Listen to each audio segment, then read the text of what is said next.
বিস্তারিত রিপোর্টে। ইসরায়েলের প্রতিটি বাড়ি এখনো ইরান ও হিজবুল্লাহর ব্যালিস্টিক ক্ষেপণাস্ত্রের নিশানায় রয়ে গেছে এবং খামেনি হত্যাও ছিল বড় ভুল সিদ্ধান্ত বলে প্রধানমন্ত্রী বেনিয়ামিন নেতানিয়াহুকে রীতিমতো ধুয়ে দিয়েছে ইসরায়েলের প্রধান বিরোধী দলীয় নেতা ইয়ার লাপিদ। তিনি স্পষ্টভাবে অভিযোগ করেছেন, ইরানের বিরুদ্ধে চলমান এই যুদ্ধ ইসরায়েলকে এক চরম কৌশলগত ও কূটনৈতিক বিপর্যয়ের মুখে ঠেলে দিয়েছে। নাগরিকদের কামানের গোলা বানিয়েছে নেতানিয়াহুর সরকার। বুধবার ইসরায়েলি সংবাদ মাধ্যম টাইমস অফ ইসরায়েলের এক প্রতিবেদনে লাপিদের এই তীব্র ক্ষোভ ও সমালোচনার কথা উঠে এসেছে। נתניהו הצביע בעד גם בממשלה וגם בכנסת.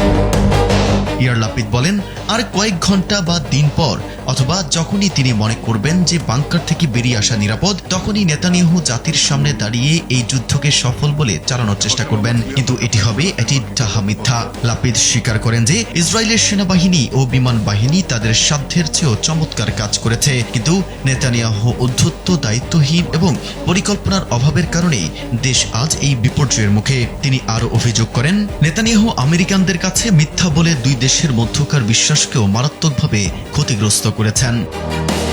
חוסר תכנון, עבודת מטה רשלנית, אפס. লাপিদ আরো বলেন, প্রধানমন্ত্রী ইসরায়েলের নাগরিকদের ধোঁকা দিয়েছেন।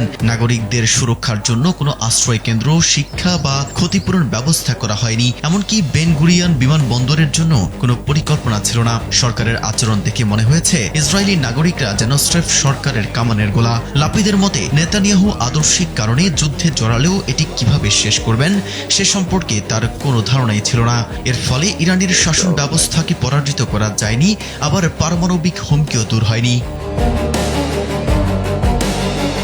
השאירו את התושבים לבד. বিরোধী দলীয় এই নেতা বলেন, রণাঙ্গনে সামরিক শ্রেষ্ঠত্ব দেখালেও কূটনৈতিক ফ্রন্টে ইসরায়েলের এই অবস্থা চরম পরাজয়ের শামিল। প্রাচীন গ্রিক সেনাপতি রাজা পিরাসের বিখ্যাত উক্তি ধার করে তিনি বলেন, এমন আরও একটি বিজয় আমাদের সর্বনাশের কারণ হবে।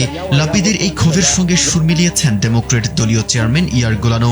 আর্মি রেডিওকে দেওয়া এক সাক্ষাৎকারে তিনি যুদ্ধের শুরুতে ইরানের তৎকালীন সর্বোচ্চ নেতা আয়াতুল্লাহ আলী খামেনিকে হত্যার ঘটনাকে একটি মারাত্মক ভুল হিসেবে আখ্যায়িত করে বলেন, এই হাই প্রোফাইল হত্যাকাণ্ড ইসরায়েলের জাতীয় নিরাপত্তায় কোনো অবদানই রাখতে পারেনি।